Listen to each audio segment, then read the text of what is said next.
Jalan jalan jalan. Oke lah. Jalan. Bismillahirrahmanirrahim. Assalamualaikum warahmatullahi wabarakatuh.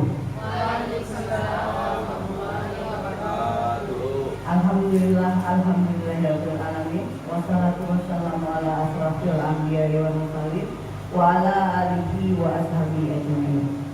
Amma ba'du.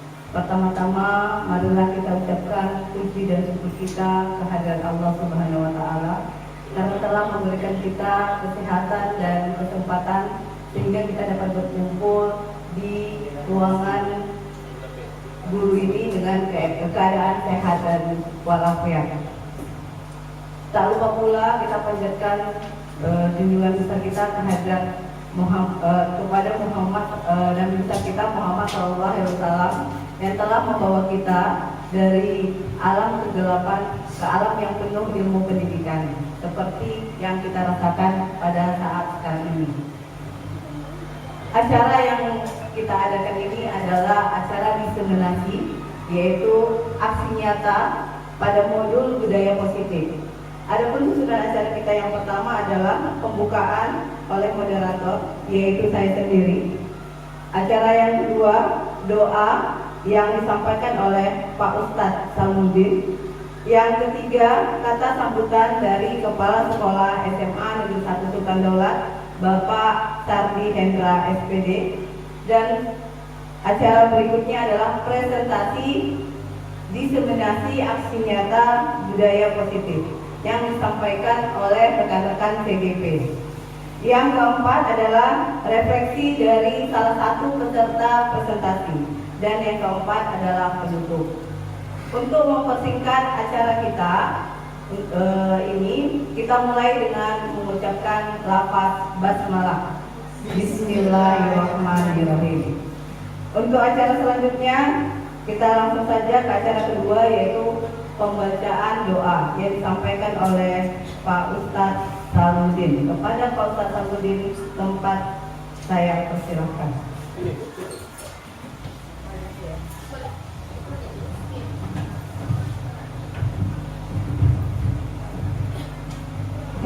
Bismillahirrahmanirrahim. Warahmatullahi wabarakatuh. A'udzu billahi minasyaitonir rajim. Bismillahirrahmanirrahim. Alhamdulillahirabbil alamin wassalatu wassalamu ala asyrofil anbiya'i wal mursalin wa ala alihi wa sahbihi ajma'in. Allahumma ighfir lana dhunubana wa liwalidayna warhamhuma kama rabbayana shaghira. ولجدنا ولجداتنا ولمشايخنا ولأستاذنا ولأستاذاتنا ولجميع المؤمنين والمؤمنات والمسلمين والمسلمات الأحياء منهم والأموات إنك على كل شيء قدير. ربنا هب لنا من أزواجنا وذرياتنا قرة أعين واجعلنا للمتقين إماما. اللهم أنزل الرحمة والمغفرة والعافية السلامة والهداية التوفيق والعناية علينا يا الله مدرستنا هذا SMA Sultan Daulat. Amin ya rabbal alamin. Allahumma anzil rahmah wa maghfirah wal afiyah salamah wal hidayah taufiq wal inayah alaina ya Allah wa khususan hadha firqah CGP angkatan 11 ya Allah ya arhamar rahimin. Rabbana atina fid dunya hasanah wa fil akhirati hasanah wa qina adzabannar. Wa sallallahu ala sayyidina Muhammadin wa ala alihi wa sahbihi wa barik wa sallim. Subhana rabbika rabbil izzati amma yasifun. Wassalamu ala al-mursalin walhamdulillahi rabbil alamin. Assalamualaikum warahmatullahi wabarakatuh.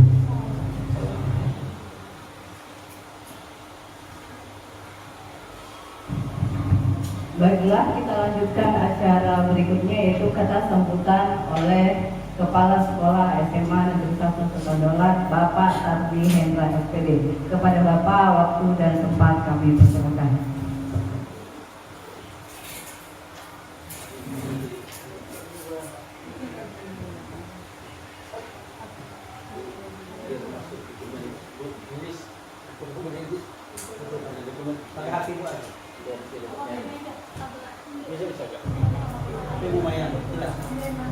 Assalamualaikum warahmatullahi wabarakatuh. Alhamdulillah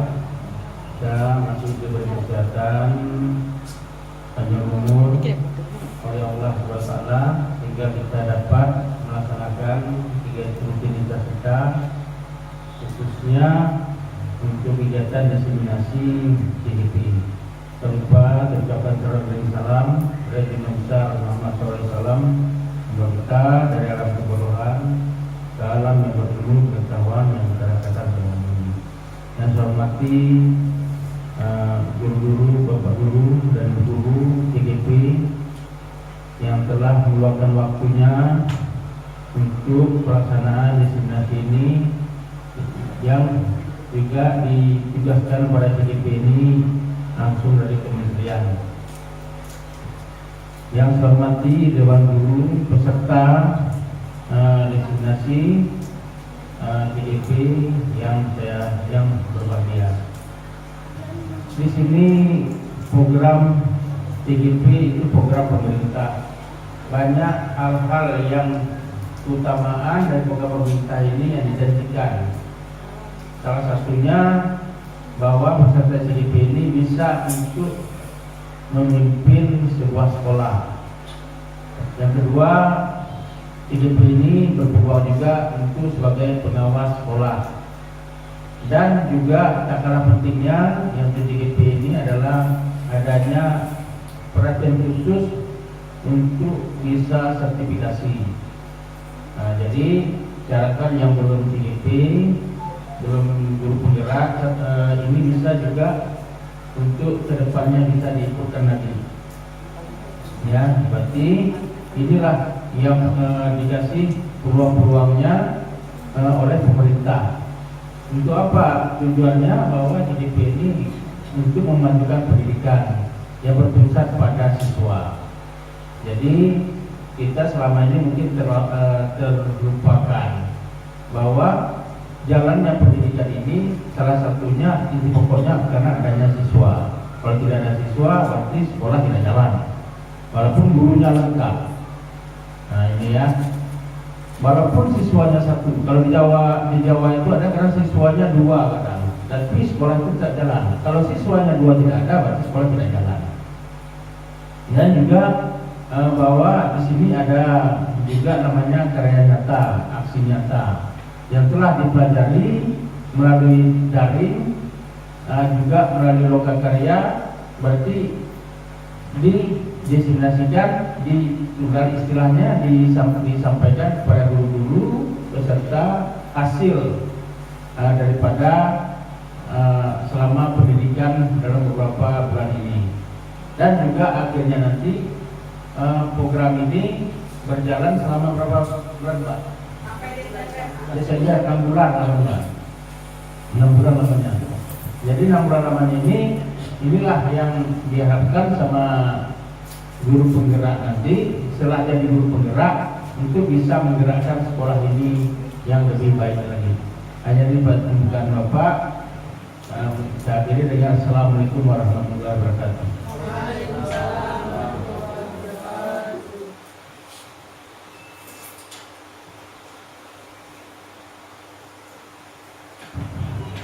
Terima kasih kami ucapkan kepada Bapak Kepala Sekolah atas nasihat-nasihat yang telah diberikan.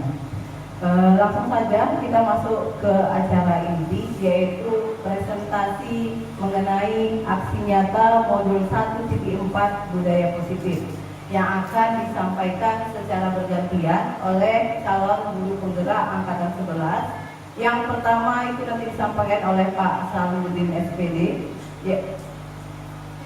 Pak Henry SPD, maaf, yang pertama Pak Henry SPD, yang kedua yang disampaikan oleh Pak Salahuddin SPD, yang ketiga disampaikan oleh Ibu Seli Muslimah SPD, lalu nanti ada ice breaking, baru kita lanjut dengan lanjut presentasi yang disampaikan oleh Ibu Salama SPD, lalu dilanjutkan oleh Ibu Asmita Asri SPD, lalu Ibu Titin Sumarni SPD, dan yang terakhir disampaikan oleh Ibu Wahidi Lubis SPD.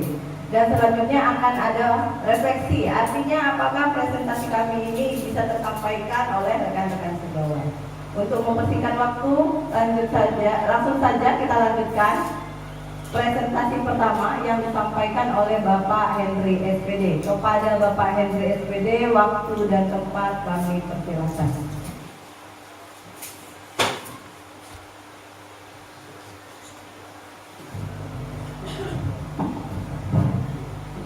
Assalamualaikum warahmatullahi wabarakatuh. Terima kasih kepada moderator. Baiklah Bapak Ibu, bagaimana kabar Bapak Ibu semua? Sehat? Sehat. Ya, tapi kalau menurut wajahnya ini banyak yang kurang senyum. Ya, kurang sehat atau bagaimana? Atau karena musim dingin? Musim panas. Jadi kita ambil waktu sebentar untuk stretchingnya, sebentar aja. Silakan Bapak Ibu berdiri, ya, berhadapan. Tapi Pak Sabtu dengan Pak Kasturi itu berpasangan. Ibu Hijrah dengan Bu Siti Aisyah berpasangan. Yang lain baru saling berpasang-pasangan. Nah, kalau Pak Sabtu mulimnya nggak masalah. Ini bukan. Silakan geser sebentar Pak Sabtu. Breaking sebentar, yaitu judulnya senyum 30 detik. Ya, nanti akan timbul aura-aura positif. Biar wajah kita ini tersenyum. Jadi kalau cemberut selalu nanti banyak dicurigai sama orang. Udah. Ibu ini, Ibu Maya boleh berhadapan dengan sana. Kamu berdiri. Ibu Maya ke sini. Udah. Oke. Berhadapan. Lihat awannya, lihat hidungnya, ya. Nah, kan belum apa-apa, belum saya suruh, udah ketawa semua. Udah?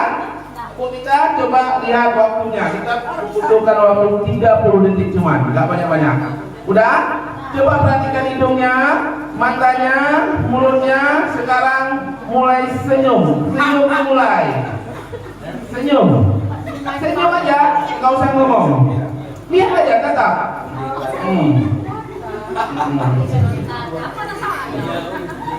Coba. Iya.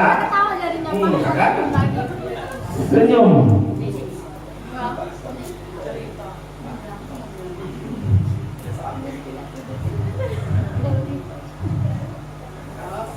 Oke, terima kasih Bapak Ibu. Silakan kembali ke tempatnya masing-masing.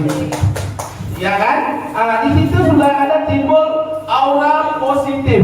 Ya kan? Saya suruh senyum tapi banyak yang ketawa. Kenapa? Coba. Saya cuma suruh senyum. Gak usah ngomong, senyum aja. Tapi banyak yang ketawa. Ya kan? Itulah aura positifnya keluar untuk membuat kita semangat. Baiklah Bapak Ibu, kita akan melanjutkan. Saya akan membacakan hasil dari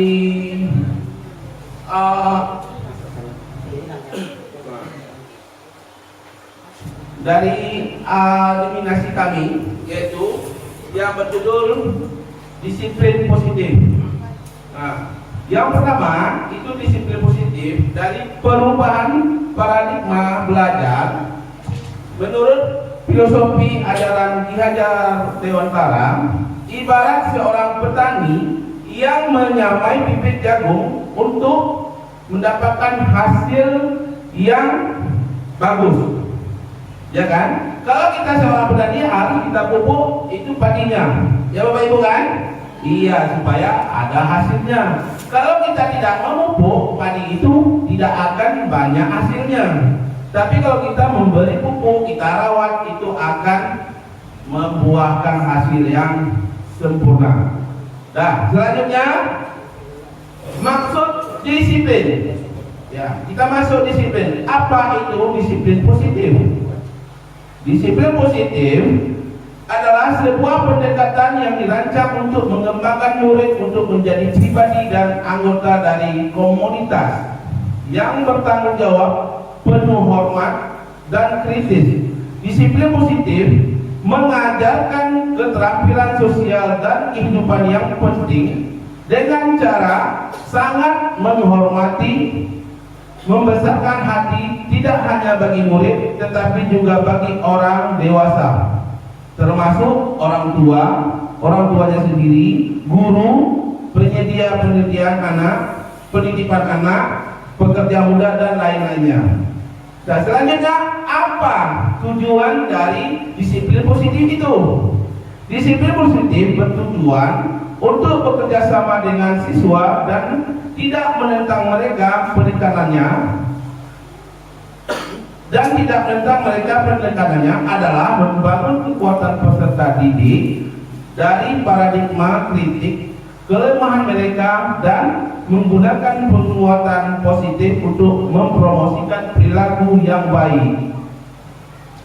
Bagaimana seharusnya guru itu, ya kan? Guru itu seharusnya sebagai pamong, dapat memberikan tuntunan agar anak dapat menemukan kemerdekaannya.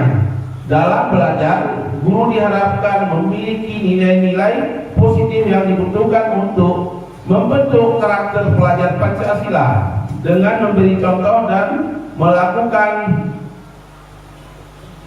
pemeriksaan Pancasila dengan memberi contoh dan melakukan pembiasaan yang konsisten di sekolah. Pengembangan disiplin positif dapat menumbuhkan motivasi intrinsik dalam diri anak untuk menjadi pribadi yang bertanggung jawab dan budi pekerti, luhur serta akhlak mulia. Dan ada manfaatnya. Apa manfaat disiplin positif? Yaitu yang pertama, dapat menumbuhkan kepercayaan diri anak. Yang kedua, dapat mendukung kemandirian anak dan rasa tanggung jawab atas dirinya. Yang ketiga, dapat mendukung lingkungan yang lebih baik dalam keluarga. Dan jadi positif itu kita tidak bisa mengontrol orang lain. Ya Bapak Ibu ya, kita tidak bisa mengontrol orang lain, tapi hanya yang ada bisa mengontrol diri kita sendiri. Kita sendiri yang bisa mengontrol, orang lain nggak bisa. Karena kemauan kita itu apa? Ya kan? Tiba-tiba kita marah. Jadi kita tidak tahu, orang tidak tahu dan tidak bisa mengontrol diri kita. Kita lah cuma yang tahu. Kalau kita mau emosi, mau apa? Itu kita yang mengontrol sendiri. Kita yang cuma tahu. Ya Bapak Ibu, disiplin adalah kemampuan memerintah diri sendiri dengan mengontrol dan menguasai diri untuk memilih tindakan yang mengacu pada nilai-nilai kita hargai dengan penuh tanggung jawab tanpa perintah orang lain. Jadi kita tidak perlu diperintahkan orang lain. Nah, jadi makanya di sini disebutkan emosi kita itu orang tidak bisa mengontrol. Jadi kita yang memerintahkan. Kalau kita perintahkan dalam pikiran kita marah, pergi ke sana, pergi. Tapi orang lain belum tahu. Ya. Terima kasih. Hanya itu dari saya. Nanti materi berikutnya akan disampaikan oleh Bapak Salmudin SPD.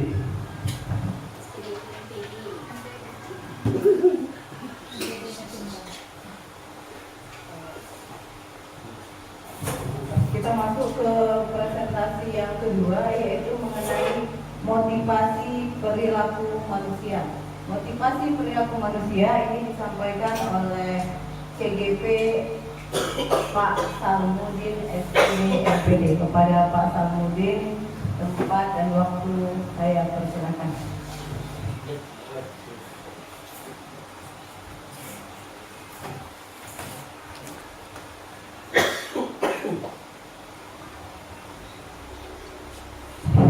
Baik, bismillahirrahmanirrahim. Assalamualaikum warahmatullahi wabarakatuh. Perkenalkan, saya Salmudin SPD FPJ, bertugas di SMA Negeri 1 Sukandaulat, CGP Angkatan 11. Mohon doanya Bapak Ibu, mudah-mudahan dengan predikat yang terbaik. Terima kasih atas kesempatan yang diberikan kepada kami. Kami akan mempresentasikan tentang motivasi perilaku manusia. Bapak Ibu yang dirahmati oleh Allah, perilaku manusia itu ada 3 yang bisa kita lihat, namun akan berdampak kedua unsur nanti. Yang pertama adalah manusia itu berperilaku ingin tidak mendapatkan hukuman atau ketidaknyamanan. Yang kedua adalah manusia tersebut berperilaku ingin mendapatkan imbalan atau penghargaan. Dan yang ketiga adalah ingin menjadi diri sendiri yang memang dihargai oleh orang lain.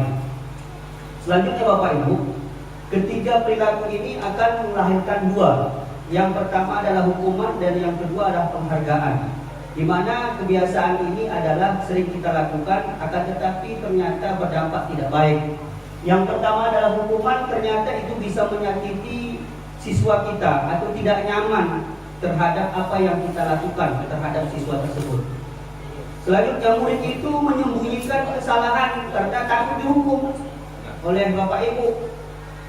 Selanjutnya, murid juga merasa rendah diri seketika kita hukum, seperti misalnya korban bendera. Dia merasa dirinya direndahkan di hadapan teman-temannya.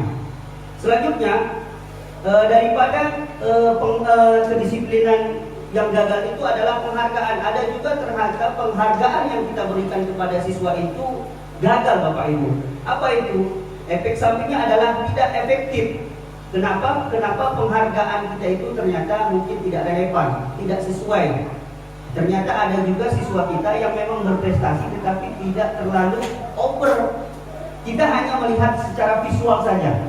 Ternyata ada anak-anak yang dimana mereka itu berkreatif tetapi tidak menonjolkan. Begitu dia ujian, Bapak Ibu, dia bisa menjawab soal dengan tuntas. Tapi ada siswa tersebut hanya sekedar dilihat secara visual saja. Jadi Bapak Ibu, selanjutnya mematikan kreativitas siswa tersebut dengan adanya menghukum siswa. Dengan adanya kita hukum, ternyata dia tidak akan berani tampil lagi karena kesalahan yang dia lakukan pada hal yang biasa. Next. Selanjutnya Bapak Ibu, ada konsep yang ditawarkan oleh Gosen pada tahun 2004, yaitu restitusi. Apa itu restitusi? Adalah menciptakan kondisi bagi murid untuk memperbaiki kesalahan mereka sehingga mereka bisa kembali pada kelompok mereka dengan karakter yang lebih kuat. Artinya Bapak Ibu, jati dirinya tampil, dia akan menampilkan pada kreativitasnya tanpa ada rasa takut. Apa ciri-cirinya? Mungkin Bapak Ibu ini sudah mungkin ada beberapa yang melakukan, hanya saja mungkin istilahnya saja yang agak tidak seberapa kita dengar. Yang pertama adalah ciri-cirinya bukan untuk menebus kesalahan, namun untuk belajar dari kesalahan. Jadi Bapak Ibu, ternyata setiap manusia itu pasti melakukan kesalahan. Intinya bagaimana kesalahan itu bisa memperbaiki diri kita untuk lebih baik. Yang kedua adalah memperbaiki hubungan terhadap orang lain dengan adanya tawaran, bukan paksaan. Seperti misalnya anak-anak melakukan kesalahan, kita menawarkan, kamu mau minta maaf atau dihukum? Tentu Bapak Ibu, mereka akan memilih yang minta maaf tanpa ada risiko. Kalau hukuman pasti dirinya direndahkan, dia merasa tidak nyaman. Tapi kalau kita kasih tawaran untuk meminta maaf, mudah-mudahan tawaran ini bisa sesuai dengan apa yang ia harapkan. Selanjutnya, restitusi ini memiliki ciri menuntut untuk melihat ke dalam dirinya. Jadi ternyata siswa ini kalau tidak kita bangkitkan gairah atau menjadi jati dirinya, kemungkinan siswa kita ini akan begitu-begitu saja Bapak Ibu. Jadi adanya motivator sebagai seorang guru kita ini, kitalah yang akan bisa menjadikan anak kita itu berprestasi. Jadi kita berikan gairah-gairah yang sugesti yang positif pada mereka sehingga mereka bisa menjadi yang lebih baik. Selanjutnya Bapak Ibu, ada perbedaan dari kegiatan yang kita lakukan selama ini. Yang pertama adalah hukuman, yang kedua konsekuensi, dan yang ketiga adalah restitusi. Hukuman apa yang terjadi? Seperti misalnya hukuman siswa tersebut menghormat bendera 10 menit karena tidak mengerjakan PR. Itu adalah hukuman.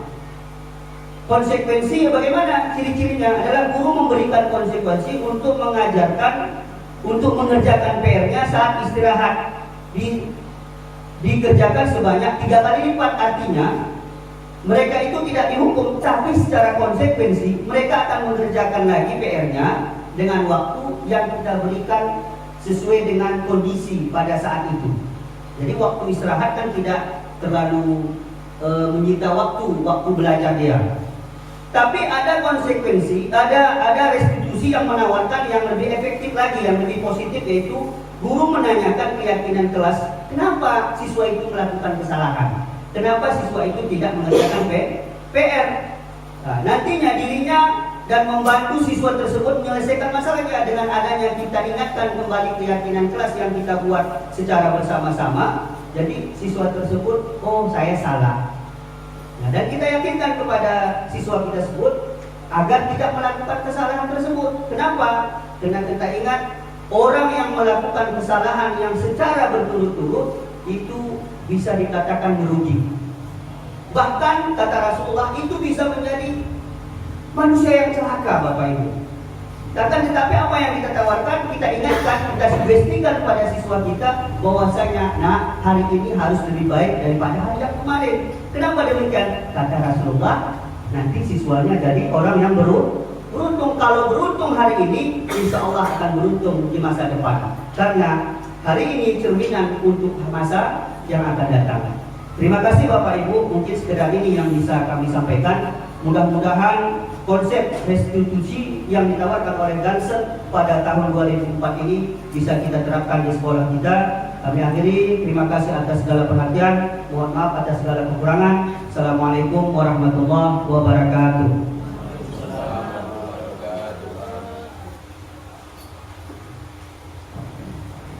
Terima kasih atas penjelasan dari Pak Samudin.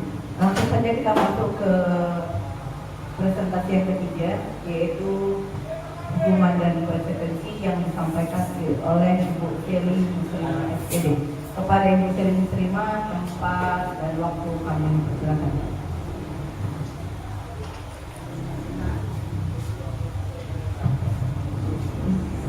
Assalamualaikum warahmatullahi wabarakatuh. Perkenalkan, sebelumnya nama saya Seli Muslimah, calon guru penggerak angkatan 11. Saya akan membahas mengenai hukuman dan konsekuensi.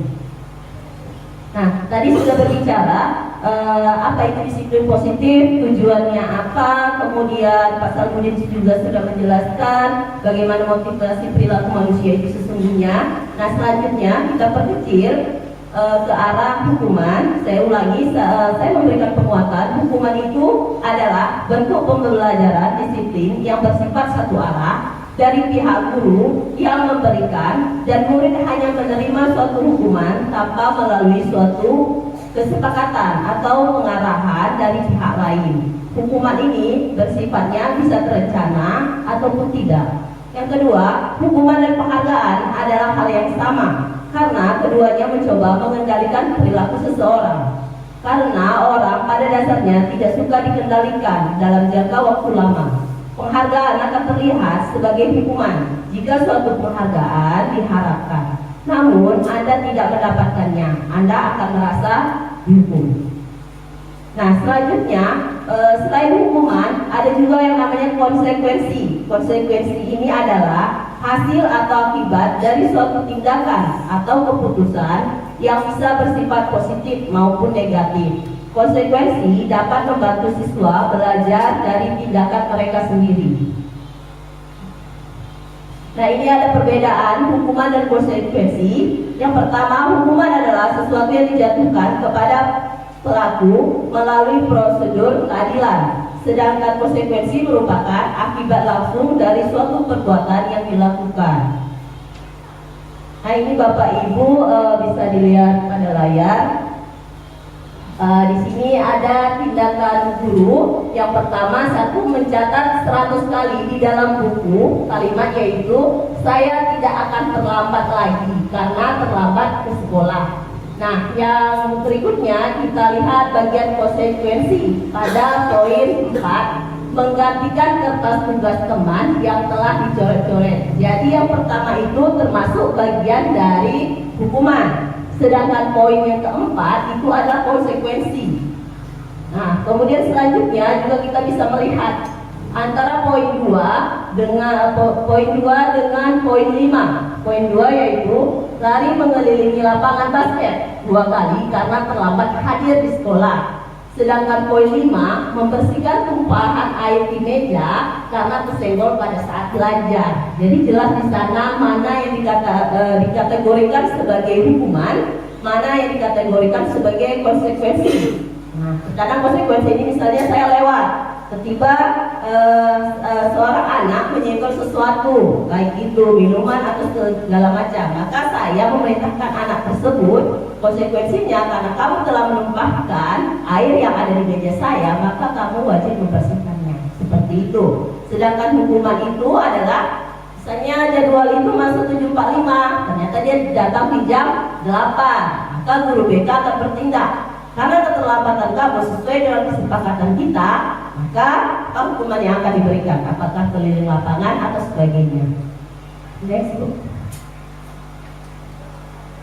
Nah, selanjutnya ini adalah bagian hukuman dan konsekuensi itu ada nanti dikatakan identitasnya gagal dan identitasnya sukses. Kenapa dikatakan identitasnya gagal? Yang pertama kita lihat dulu bagian hukuman. Hukuman adalah sesuatu yang menyakitkan harus terjadi. Nah, selanjutnya otomatis karena terjadi maka akan menimbulkan rasa tidak nyaman pada pelakunya, yaitu siswa. Nah, seperti yang dikatakan Pak Salmudin tadi, manusia itu konsepnya tidak ingin dihukum. Maka identitas yang sukses itu yang harus kita jalankan adalah bentuknya konsekuensi ataupun restitusi. Nah, kalau konsekuensi ini sesuatu yang harus terjadi, tidak nyaman, tapi durasinya lebih pendek daripada hukuman. Sedangkan restitusi ini adalah pemecahan masalah, tapi bentuknya tidak harus dihukum, tidak harus menerima konsekuensi, tapi apa cara kita untuk memperbaiki kesalahan tersebut. Next book. Nah, ini selanjutnya adalah tadi kalau misalnya restitusi itu, maka dia hasilnya yang akan timbul adalah konsep budaya disiplin positifnya adalah berbentuk positif, karena artinya kita belajar dari kesalahan yang tadi kita melakukan salah, kita perbaiki dengan cara restitusi. Nanti akan dijelaskan lebih lanjut. Kemudian sedangkan konsekuensi itu sifatnya akan menghasilkan sifat yang netral, karena jangka masa konsekuensinya itu tidak terlalu lama. Sedangkan hukuman kenapa dikatakan negatif? Karena hukuman ini lebih berdampak ke jangka panjang. Artinya nanti timbul rasa sakit hati segala macamnya. Mungkin itu Bapak Ibu yang dapat saya sampaikan. Selanjutnya saya serahkan kepada moderator. Terima kasih atas penyampaian dari Ibu Seri Muslimah. Nampaknya lebih dalam ya. Dari yang pertama hanya kata disiplin positif, dilanjutkan dengan Pak Salmudin yang menyampaikan teori motivasi perilaku manusia, dan yang ketiga yaitu hukuman dan konsekuensi. Di sini yang paling sering perbedaan oleh guru-guru. Jadi di sini mana hukuman, mana konsekuensi. Jadi anak ini bisa dipilih. Ya, kalau kita kan biasanya hukuman itu secara gamblang. Kalau konsekuensi itu dia harus ada tindak lanjut sebelumnya. Jadi kalau kamu tidak masuk 10 menit jam saya di awal pelajaran, apa konsekuensinya? Itu yang dijelaskan oleh Ibu Seri Muslimah. Selanjutnya kita akan masuk ke materi selanjutnya, yaitu 5 kebutuhan dasar manusia yang akan disampaikan oleh Ibu Salama SPD. Kami persilakan.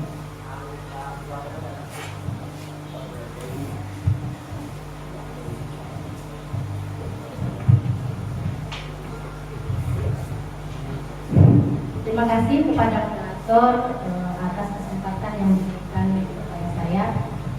Sebelum kita lanjut materi 5 kebutuhan dasar manusia, saya perhatikan Bapak Ibu sudah mulai agak loyo gitu ya. Jadi supaya membakar semangat Bapak Ibu guru hebat, kita akan melakukan ice breaking terlebih dahulu ya.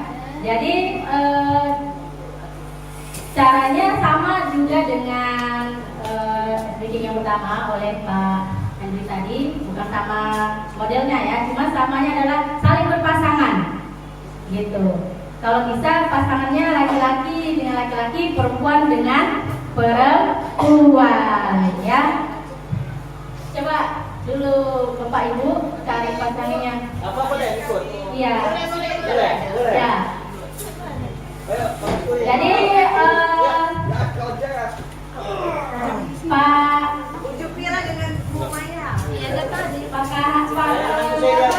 Kasturi dengan Pak Sabdu, Pak Kasturi dengan Pak Sabdu, Bu Maya dengan Bu Jupira, Bu Aisyah dengan Ibu Indra, Bu Dewi dengan Bu Silmi. Ya, jadi caranya begini nanti, jadi agak ini untuk membuat saling lebih akrab lagi kita ya. Jadi yang pertama nanti begini, tadi pasangan pertama dijelas aku dan kamu, gitu ya. Kalau aku berarti dengan dirinya. Iya. Kalau kamu berarti lawannya. Aku dan kamu saling berkaca pinggang. Iya. Sama Bu, saling berkaca pinggang pertama. Aku dan kamu saling bercinta. Dan yang kedua, aku dan kamu saling berjabat tangan. Gini ya. Kemudian yang ketiga, aku dan kamu saling bertepuk tangan. Wow. Dan terakhir, ini yang terakhir yang paling membuat kita menjadi semakin akrab. Aku dan kamu saling berpelukan.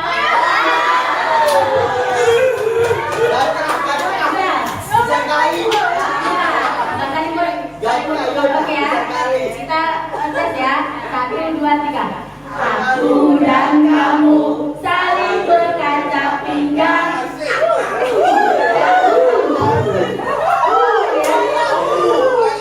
Ya, aku dan kamu saling berjabat tangan. Aku dan kamu saling bertepuk tangan. Wow. Terakhir, aku dan kamu saling berpelukan. Coba ya. Nanti ya udah siap. Nyanyi semua. Satu, dua, tiga. Aku dan kamu saling berkaca pinggang. Aku dan kamu saling berjabat tangan. Aku dan kamu saling bertepuk tangan. Aku dan kamu saling berpelukan.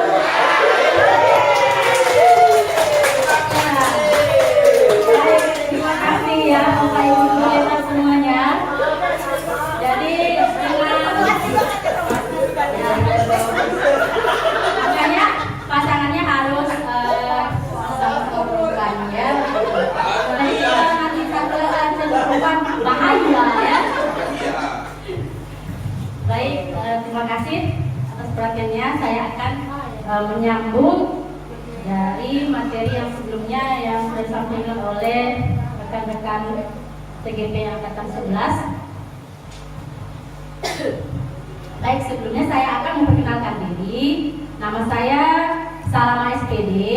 Saya juga merupakan calon guru penggerak Angkatan 11. Saya akan memaparkan tentang 5 kebutuhan dasar manusia. Jadi masih ngos-ngosan ya dengan SDG tadi. Jadi apa kaitannya begitu ya antara kebutuhan dasar manusia ini dengan budaya positif di sekolah gitu. Untuk membangun budaya sekolah yang bersifat positif, yang menciptakan lingkungan yang aman dan nyaman ya, serta menciptakan pribadi siswa yang positif gitu, yang menjadi lebih baik, misalnya berdaya, kemudian bahagia, salah satu cara yang harus dilakukan oleh seorang guru adalah memahami ya kebutuhan dasar yang mendasari siswa kita itu berperilaku gitu. Jadi setiap orang itu ketika melakukan perilakunya pasti ada dasarnya gitu ya, pasti ada alasannya gitu. Seperti yang disampaikan oleh psikiater dari Amerika ya, yang namanya adalah Dr. William Glasser, mengatakan adalah setiap perilaku manusia pasti akan ada tujuannya atau ada tujuan tertentu, yaitu untuk memenuhi kebutuhan dasar gitu. Ada berapa kebutuhan dasar yang harus dimiliki oleh siswa atau semua manusia gitu ya? Ada 5. Nah, yang pertama adalah kebebasan atau kebutuhan akan pilihan. Yang kedua adalah penguasaan atau kebutuhan atau pengakuan atas kemampuan. Yang kemudian adalah kasih sayang dan rasa terima, bertahan hidup dan kesenangan atau kebutuhan untuk merasa senang. Ya, gitu ya Bapak Ibu. Artinya 5 dasar inilah sehingga seseorang itu mempengaruhi perilakunya. Kenapa dia bersifat positif? Kenapa dia bersifat buruk? Begitu, karena dasarnya ke 5 hal ini. Yang pertama adalah bertahan hidup.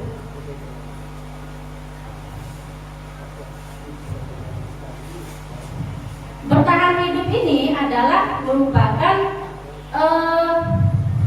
kebutuhan yang bersifat survival gitu ya. Adalah kebutuhan yang bersifat fisiologis untuk bertahan hidup, misalnya kesehatan, rumah, dan makan.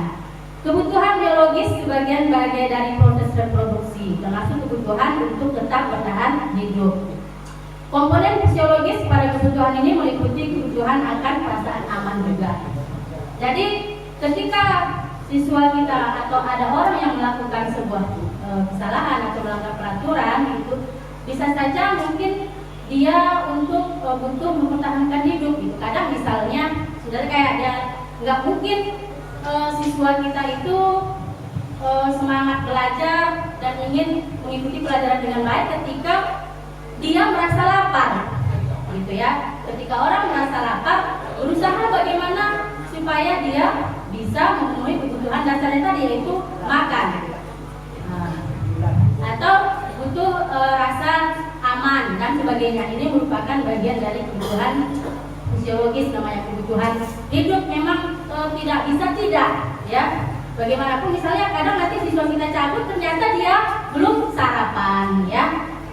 Jadi dia harus makan dulu supaya kebutuhan dasarnya, yaitu kebutuhan hidup, dia terpenuhi ya. Kemudian apalagi yang kedua adalah kebutuhan akan kasih sayang dan rasa diterima. Jadi kebutuhan ini ada 3 kebutuhan berikutnya adalah kebutuhan fisiologis, kebutuhan untuk disayangi dan diterima, meliputi kebutuhan akan hubungan dan koneksi sosial, kebutuhan untuk memberi dan menerima kasih sayang, dan kebutuhan untuk merasa menjadi bagian dari suatu kelompok. Kebutuhan ini juga meliputi keinginan untuk kita terhubung dengan orang lain seperti teman, keluarga, pasangan hidup, teman kerja, data peliharaan, dan kelompok di mana kita tergabung. Anak-anak yang memiliki kebutuhan dasar kasih sayang dan rasa diterima yang tinggi biasanya ingin disukai dan diterima oleh lingkungannya. Mereka juga akrab dengan orang tuanya. Biasanya mereka belajar karena suka pada gurunya. Bagi mereka, teman sebaya sangatlah penting. Mereka juga biasanya suka bekerja dalam kelompok. Jadi untuk kebutuhan kasih sayang ini dan rasa diterima ini, saya rasa semua orang seperti itu ya. Jika kita dalam kelompok tertentu tidak diterima atau merasa tidak dihargai, maka kita tidak akan merasa nyaman ya.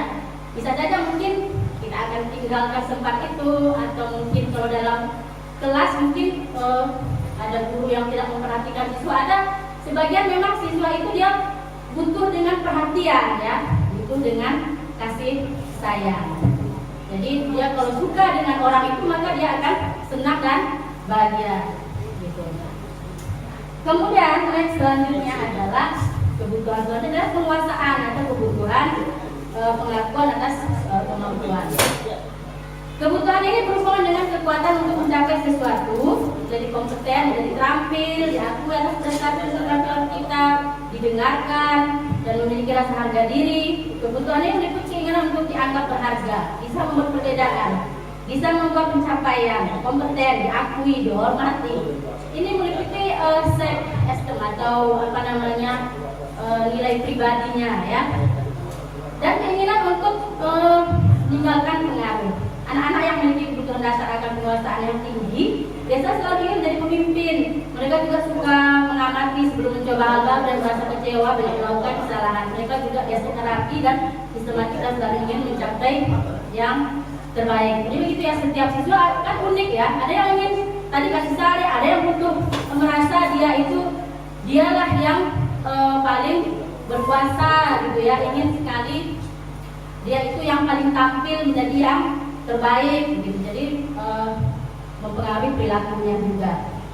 Kemudian selanjutnya adalah kebebasan. Kebutuhan dasar adalah kebebasan atau kebutuhan akan pilihan. Kebutuhan untuk bebas adalah kebutuhan akan kemandirian, otonomi, memiliki pilihan dan mampu mengendalikan arah hidup seseorang. Anak-anak yang kebutuhan kebebasan yang tinggi menginginkan pilihan, mereka perlu banyak bergerak, suka mencoba-coba, tidak terlalu terpengaruh orang lain dan senang mencoba hal baru dan menarik. Gitu. Jadi bebas di sini bukan berarti siswa tidak bebas melakukan sesuka hatinya ketika belajar, ya. Cuman artinya di sini dia itu kita beri kesempatan pilihan karena dia ingin menentukan bagaimana cara belajar dia. Ini nanti akan berkelanjutan di pelajaran diferensiasi namanya, ya. Itu bukan berarti dia bebas. Saya tidak mau belajar, ya sudah nggak usah belajar. Bukan begitu juga arti bebas, ya. Cuma dia menentukan pilihannya sendiri, tapi tetap harus tujuannya adalah berperilaku positif. Yang terakhir adalah kebutuhan kesenangan. Jadi kebutuhan kesenangan adalah kebutuhan untuk mencari kesenangan, bermain dan tertawa. Bayangkan hidup tanpa kenikmatan apapun, betapa menyedihkan. Glasser menghubungkan kebutuhan akan kesenangan dengan belajar. Semua hewan dengan tingkat inteligensi tinggi, misalnya kayak anjing, lumba-lumba, primata lain bermain. Saat mereka bermain, mereka mempelajari keterampilan hidup yang penting. Manusia tidak berbeda. Anak-anak dengan kebutuhan dasar kesenangan yang tinggi biasanya ingin menikmati apa yang dilakukan. Mereka juga bisa berkonsentrasi tinggi saat mengerjakan hal yang disenangi. Mereka suka permainan dan suka mengoleksi barang, suka bergurau, suka melucu dan juga mengemaskan. Bahkan saat mereka bertingkah laku buruk, mereka masih terlihat lucu, gitu ya. Jadi ada yang senang. Jadi ini bagaimana supaya siswa itu senang gitu, karena seperti yang saya bilang tadi, setiap siswa itu unik. Ada yang suka dengan model belajarnya bermain gitu, kalau dikekang tidak suka gitu. Jadi itulah tugas kita, supaya bagaimana kebutuhan siswa yang suka dengan kesenangan tadi kita mencoba untuk memberikan yang terbaik bagi mereka. Jadi yang terakhir adalah kesimpulannya gitu. Jadi sangat penting bagi kita, ya, untuk mengetahui, ya, dasar perilaku siswa kita. Jadi kalau nanti kita sudah tahu apa yang mendasari dia sehingga berperilaku seperti itu, misalnya berperilaku tidak sesuai dengan kita inginkan atau berperilaku jauh dari nilai-nilai kebajikan, maka itulah tugas kita untuk mencari tahu gitu, mengapa dia berperilaku seperti itu. Maka nanti lanjutnya adalah bagaimana caranya supaya dia berperilaku positif, dan akan ada lanjutannya yaitu melakukan restitusi gitu ya, atau melakukan dialog, bertanya kepada dia kenapa dia melakukan hal tersebut. Baik, cukup sekian dari pemaparan saya tentang 5 putar dasar hidup manusia. Sehari billahi taufik wa hidayah. Assalamualaikum warahmatullahi wabarakatuh. Waalaikumsalam warahmatullahi wabarakatuh. Terima kasih saya ucapkan kepada Ibu Salama SPD untuk materi kebutuhan dasar. Selanjutnya yaitu saya sendiri, ya. Saya sendiri di sini akan menyampaikan materi posisi kontrol restitusi. Nah, sebelumnya saya ucapkan Assalamualaikum warahmatullahi wabarakatuh. Waalaikumsalam warahmatullahi wabarakatuh. Di sini ini kelanjutan dari materi-materi yang sudah disampaikan oleh rekan-rekan saya tadi, ya. Jadi mungkin Bapak dan Ibu bertanya, apa itu budaya positif? Jadi intinya budaya positif yang kami sampaikan di sini adalah untuk membentuk karakter pada anak, ya, karakter pada anak untuk bisa menjadi lebih baik atas dari dasar dirinya sendiri tanpa ada paksaan dari manapun. Jadi kalau biasanya guru BK di sekolah kita pas aku di depan berdiri gitu kan, ini udah 10 kali kita lambat dikasih hukuman. Ternyata menurut penelitian ini tidak bagus katanya. Bagusnya bagaimana? Di nanti bagian restitusi yang akan disampaikan oleh Ibu Wahini Lubis. Jadi di sini untuk masalah disiplin positif tadi ada materi namanya posisi kontrol restitusi. Jadi ada 5 posisi kontrol. Jadi posisi kontrol ini adalah gurunya. Ini menurut si Gosen, ya, gurunya itu ada 5 posisinya. Yang pertama itu adalah penghukum, gurunya sebagai penghukum. Yang kedua, gurunya sebagai pembuat merasa bersalah. Dan yang ketiga, itu gurunya itu bisa sebagai teman. Yang keempat yaitu sebagai pemantau, dan yang kelima yaitu manajer. Oke, untuk posisi kontrol yang pertama itu penghukum, ini yang paling sering kita lakukan. Yang paling sering kita lakukan pada anak baik di dalam maupun di luar kelas, ya. Jadi ini kalau penghukum ini apa? Guru itu merasakan dia yang paling benar. Penghukum ini bisa dilakukan dengan cara apa? Bisa verbal, bisa non verbal. Itu dia. Apa kata-kata yang biasanya dilakukan guru untuk membuat anak itu merasa terhukum? Itu kata-katanya ada 3 itu. Yang pertama, patuhi aturan saya atau awas. Jadi kata-katanya ini harus keras. Biasanya kalau guru-guru penghukum. Yang kedua itu, kamu selalu saja salah ya. Nah, seperti itu. Harus memang keras. Yang ketiga itu, pasti selalu kamu yang terakhir selesai. Jadi kalau kata-kata itu yang kita sampaikan ke anak-anak kita, jadi posisi ibu itu di posisi mana ini? Penghukum. Nah, itu dia. Jadi yang kedua, ya, itu ada posisi pembuat merasa bersalah. Kalau pembuat merasa bersalah, di sini nih gurunya tuh nggak perlu keras, ngomongnya itu lembut, tapi kalau kata kita jelekit atau menusuk ke dalam hati, kena mental siswanya. Itu ya. Itu dia lemah lembut gurunya, tapi membuat anak itu merasa bersalah. Biasanya ini guru-guru BK yang sering ini. Pada udah masuk ruang BK itu anaknya keluar udah pada tunjuk semua mukanya ini ya. Ini biasanya pembuat merasa bersalah itu apa kata-katanya? Ibu sangat kecewa dengan kamu. Itu seperti itu dia. Lemah lembut tapi mungkin masuk ke hati siswanya. Yang kedua, berapa kali Bapak harus memberitahu kamu ya? Itu dia. Yang ketiga, gimana coba kalau orang tua mau tahu kelakuan kamu begini? Jadi itu berarti kalau ibu sering menyampaikan kata-kata seperti ini, berarti ibunya di posisi pembuat merasa bersalah. Oke, yang ketiga yaitu teman. Nah, jadi posisi teman ini yang sangat mungkin anak-anak ada dekat dengan kita, ini posisi teman, ya. Jadi guru pada posisi ini tidak akan menyakiti murid, namun akan tetap berupaya mengontrol murid melalui persuasi, ya. Itu ada 3 kata-katanya juga. Itu ayolah bantu bapak, kok ribut kali, kan ada juga guru-guru seperti itu. Jadi biasanya sering kita jumpai pada saat guru ini masih terjun ke dunia pendidikan itu setahun atau 6 bulan gitu ya, masih Hangat. iya, masih oh ini kalau aku begini bagaimana kelakuannya, seperti itu. Tuh yang kedua kata-katanya, ayo ingat tidak bantu bapak ya selama ini gitu. Jadi itu memang kata-kata itu menjurus ke teman bagi anak. Yang ketiga, ya sudah kali ini tidak apa-apa, nanti ibu bantu bereskan. Jadi kalau posisi seperti itu gurunya itu menjadi teman bagi muridnya.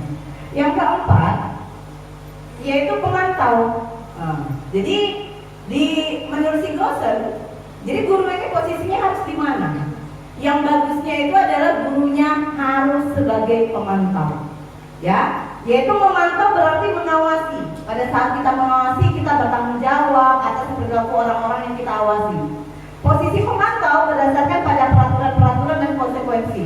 Dengan menggunakan sanksi konsekuensi, kita dapat memisahkan hubungan pribadi kita dengan murid. Jadi kalau pemantau ini dia konsekuensi.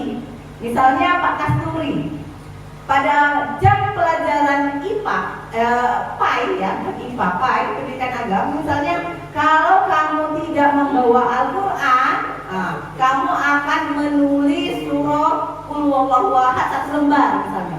Itu sudah keyakinannya. Jadi pada saat anak tidak membawa, Pak Kasturi sudah memiliki konsekuensi. Jadi bukan hukuman lagi kata-katanya itu, berarti konsekuensi. Karena setelah ada pembicaraan dua belah pihak antara si murid dengan si guru. Ini dia. Jadi ini bagian pemantau. Jadi anak-anak itu kalau dia bersalah, guru tidak menghukum atau bagaimanapun, tapi memantau bagaimana perilaku murid tadi. Yang kelima ini yang paling bagus, yaitu manajer. Ya. Manajer inilah nanti yang akan dihubungkan dengan segitiga restitusi. Ya, manajer ini ketika anak membuat kesalahan, bukan guru yang menentukan apa hukumannya, apa yang kamu akan lakukan, tetapi anak itu sendiri yang menyadari atas kesalahannya dan mencari solusinya sendiri. Inilah yang bagian manajer, ya. Jadi posisi guru ini yang paling diinginkan itu adalah posisi manajer. Jadi di sini posisi kontrol hulu yang terbaik adalah posisi seorang manajer. Di dalam posisi ini, sikap guru ketika melihat siswa melakukan kesalahan tidak langsung menghukum atau menasihati, tapi diawali dengan sikap memahami tindakan siswa. Jadi kita tengok dulu menstabilkan identitasnya. Artinya kenapa siswa tadi terlambat? Kita tengok dulu apa latar belakangnya. Lalu kita lanjutkan dengan validasi tindakan yang salah, lalu kita masuk ke keyakinan kamu. Ini nanti akan dijelaskan oleh teman saya. Jadi yang saya jelaskan kali ini adalah untuk mengetahui di mana posisi kita sebagai seorang guru. Mungkin dari saya cukup sekian, saya sudahi. Assalamualaikum warahmatullahi wabarakatuh. Saya lanjutkan karena saya juga sebagai moderator, lanjut ke Ibu Titin Sumarni Harahap SPD untuk materi keyakinan kelas. Kepada Ibu kami persilakan. Assalamualaikum warahmatullahi wabarakatuh. Saya Ibu Titin Sumarni Harahap SPD, calon guru penggerak angkatan 11 Kota Subulus Salam. Bapak Ibu yang dirahmati Allah, kami mohon doanya semua agar kami 7 orang CGP dari SMA Negeri 1 Sultan Daulat ini dapat melewati semua tahapan-tahapan sampai nanti di bulan Desember, sehingga yang kita harapkan kami semua dapat lulus dengan predikat baik. Kemudian kita berdoa juga agar Bapak Ibu Dewan Guru hebat yang di sini semua dapat mengikuti langkah kami, dapat menjadi calon guru penggerak juga di angkatan-angkatan selanjutnya. Terus terang Bapak Ibu, CGP ini banyak sekali manfaatnya. Itu yang saya rasakan. Banyak yang kita selama ini kita kira kita sudah sesuai, sudah benar, tapi tidak.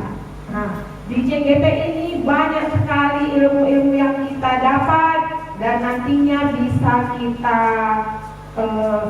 terapkan di sekolah kita ini, dan tentunya yang kita harapkan sekolah kita ini menjadi lebih baik lagi. Oke Bapak Ibu, saya berkesempatan di sini untuk membawakan materi tindakan kelas atau tindakan sekolah. Nah, di dalam budaya positif ya, terlingkup di situ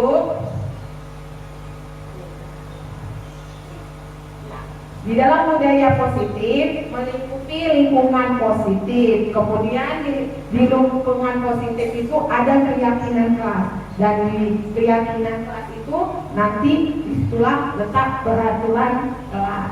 Nah, keyakinan sekolah atau keyakinan kelas itu merupakan sebagai fondasi dan arah tujuan sebuah sekolah atau kelas yang akan menjadi landasan dalam memecahkan konflik atau permasalahan di dalam sebuah sekolah atau kelas. Jadi keyakinan kelas ini lebih bersifat umum dan idealis ya. Keyakinan kelas ini merupakan nilai-nilai dan prinsip-prinsip yang ingin dicapai ya, dari nilai-nilai kebajikan yang sudah dibuat. Contoh misalnya menghormati satu sama lain, ada nilai kebajikan di situ ya. Berusaha untuk menjadi yang terbaik juga ada nilai kebajikan itu ya. Jadi keyakinan kelas itu ya dibuat dari nilai-nilai kebajikan, nilai-nilai kebajikan yang menekankan pada keyakinan seseorang akan lebih memotivasi seseorang dari dalam. Seseorang akan lebih tergerak dan bersemangat untuk menjalankan keyakinannya daripada hanya sekedar mengikuti serangkaian peraturan tertulis tanpa makna. Selanjutnya, tahapan menciptakan program kebajikan. Yang pertama, lihat daftar kebajikan yang telah disusun bersama. Jadi nilai-nilai kebajikan apa yang mau kita ambil? Nah, itu kita susun secara diskusi, secara bersama-sama. Kemudian tentukan nilai-nilai kebajikan yang ingin dijadikan perhatian utama di kelas tadi dengan cara curah pendapat dalam kelompok. Selanjutnya, sempurnakan beberapa daftar nilai-nilai kebajikan yang utama. Membahas kembali dalam kelompok nilai kebajikan apa yang kita ambil untuk kita jadikan keyakinan kelas kita. Kemudian setelah dirangkum semua, buatlah poster atau poster lah cocoknya ya, untuk media di sekolah agar semua warga sekolah dapat mengetahuinya. Dan selanjutnya, pembentukan keyakinan sekolah atau keyakinan kelas ya. Keyakinan kelas ini kan tadi sudah dikatakan lebih abstrak sifatnya daripada peraturan. Kalau peraturan itu kan lebih rinci dan lebih konkret dia nilainya. Kalau peraturan lebih spesifik. Contoh peraturan itu misalkan tidak boleh berteriak di kelas. Nah, gitu ya. Selanjutnya, keyakinan kelas berupa pernyataan-pernyataan yang universal. Kemudian pernyataan keyakinan kelas senantiasa dibuat dalam bentuk yang positif pasti ya, yang positif yang kita buat. Kemudian keyakinan kelas hendaknya tidak terlalu banyak, ya kan? Gak mungkin juga lah semua nilai kebajikan itu kita masukkan ke dalam keyakinan kelas. Jadi Kenapa kita buat jangan terlalu banyak? Untuk mempermudah kita mengingat dan dipahami oleh seluruh warga kelas. Kemudian keyakinan kelas sebaiknya sesuatu yang dapat diterapkan di lingkungan kita atau di lingkungan kelas kita tersebut. Kemudian seluruh warga kelas hendaknya ikut berkontribusi dalam pembuatan keyakinan kelas lewat diskusi pendapat atau curhat pendapat. Jadi kalau semua kita ikut sertakan dalam pembuatan keyakinan kelas, jadi semua warga kelas merasa dia yang membuat keyakinan kelas dan akan mematuhi keyakinan kelas yang sudah dibuat tersebut. Kemudian keyakinan kelas itu juga bisa kita tinjau kembali dari waktu ke waktu. Misalkan nanti setelah dibuat keyakinan kelas sudah di-share, sudah ditempel di poster, ditempel di mading. Nah, pada suatu waktu ada keyakinan kelas yang kurang cocok. Jadi bisa kita tinjau kembali atau kita rubah kembali secara curhat pendapat lagi. Ya mungkin begitu saja yang bisa saya sampaikan. Selanjutnya saya berikan kepada moderator. Assalamualaikum warahmatullahi wabarakatuh.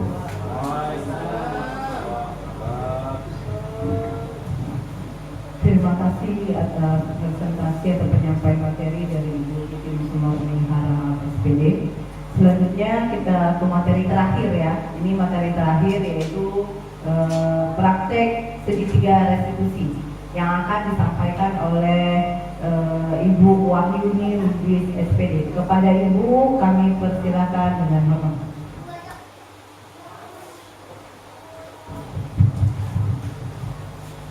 Baik, terima kasih kepada Ibu moderator. Assalamualaikum warahmatullahi wabarakatuh. Waalaikumsalam warahmatullahi wabarakatuh. Perkenalkan, saya Wahyuni Lubis SPD, calon guru penggerak angkatan 11. Di sini saya akan mencoba memaparkan mengenai praktik segitiga restitusi.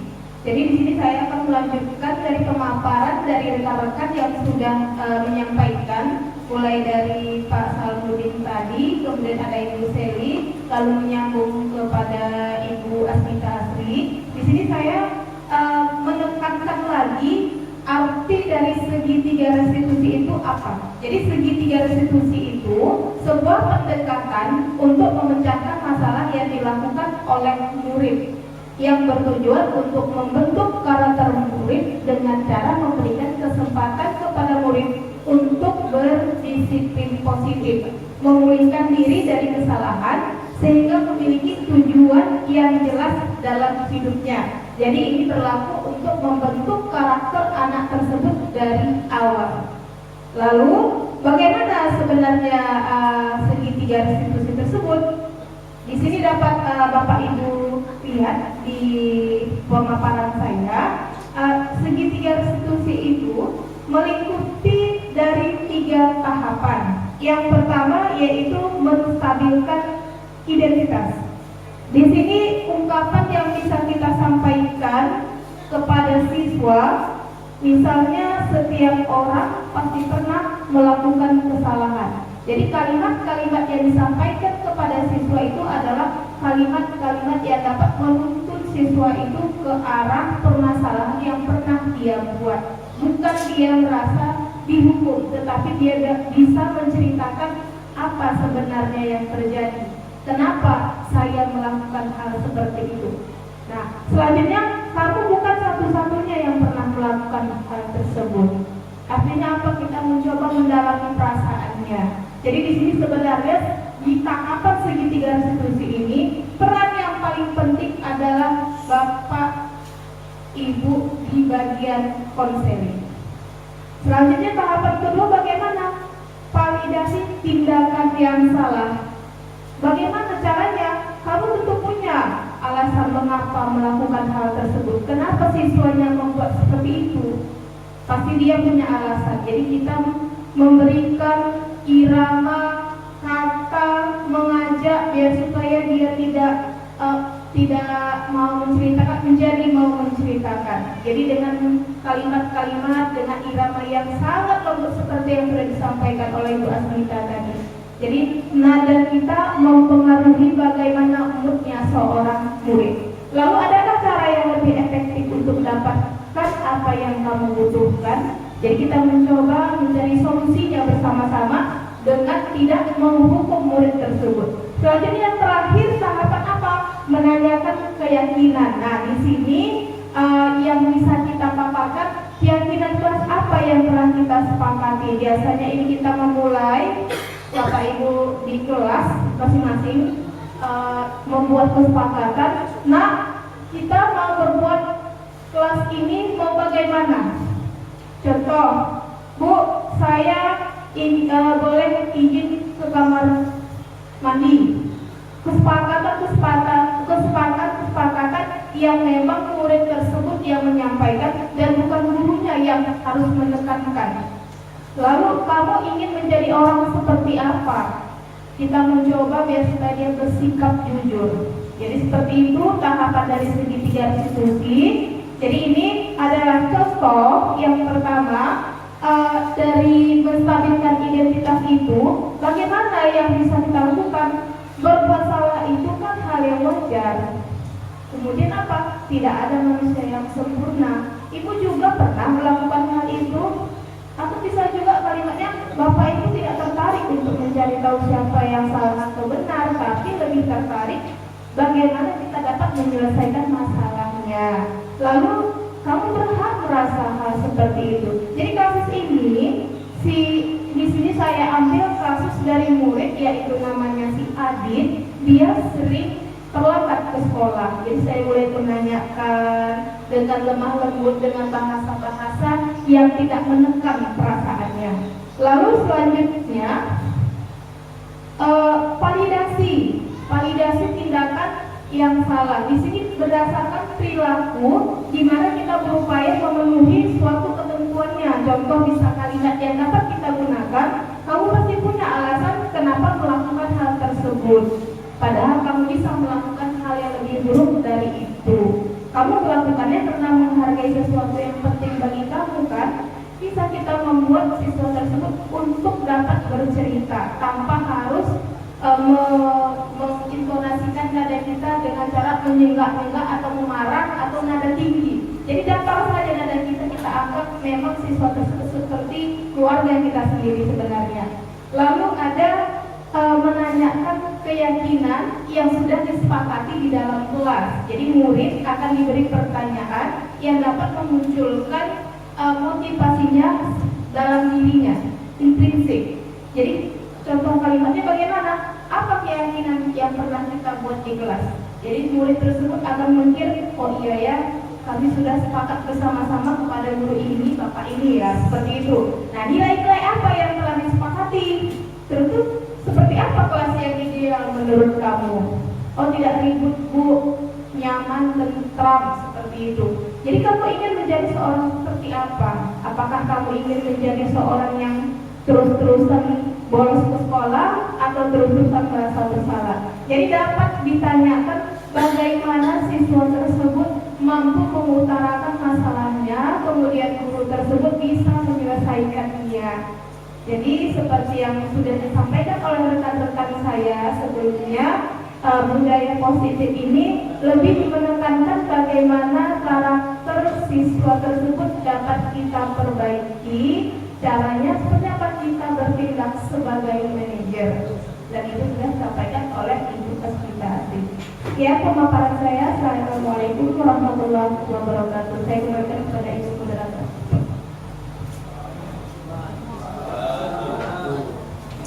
Terima kasih saya ucapkan kepada Ibu Wahyuni SPD.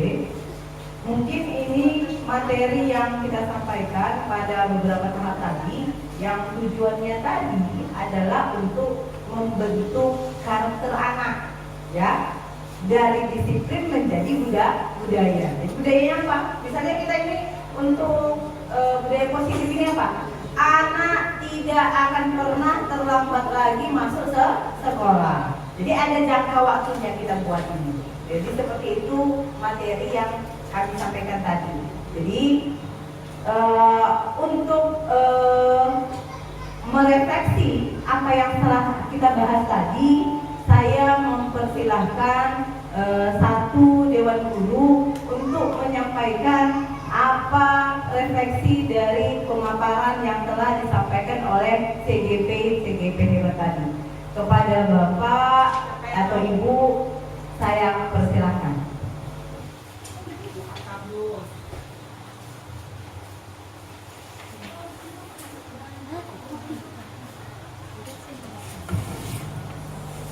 Assalamualaikum warahmatullahi wabarakatuh. Perkenalkan, saya Sabtu SPD, Guru DK SMA Negeri Penggelar. Yang pertama yang ingin saya sampaikan, di mana kami sangat tertarik dengan kegiatan seperti ini. Kami mohon doa Bapak Ibu kami yang belum menjadi calon CGP ini, semoga di waktu yang lain agar kami juga lulus dan dapat mengikuti seperti Bapak Ibu pada saat ini. Baik, yang refleksi yang ingin saya sampaikan, yang pertama, saya menyadari bahwa budaya positif bukan hanya tentang peraturan yang ada di sekolah, tetapi tentang membangun hubungan yang positif dan mendukung di sekolah. Kemudian saya terinspirasi untuk menerapkan konsep budaya positif di kelas saya dan membantu menciptakan lingkungan belajar yang aman, nyaman, tertib, dan memotivasi bagi siswa-siswa. Kemudian saya juga menyadari bahwa untuk mengubah budaya sekolah yang positif bukanlah hal yang mudah dan membutuhkan komitmen yang kuat dari semua pihak. Demikian refleksi yang dapat saya sampaikan. Assalamualaikum warahmatullahi wabarakatuh.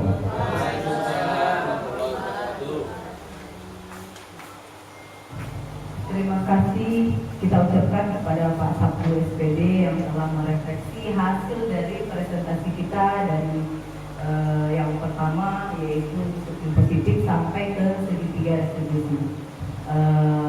Untuk berikutnya, ya, saya rasa hanya sekian yang dapat kami sampaikan untuk presentasi kami kali ini mengenai modul 1.4, yaitu budaya positif.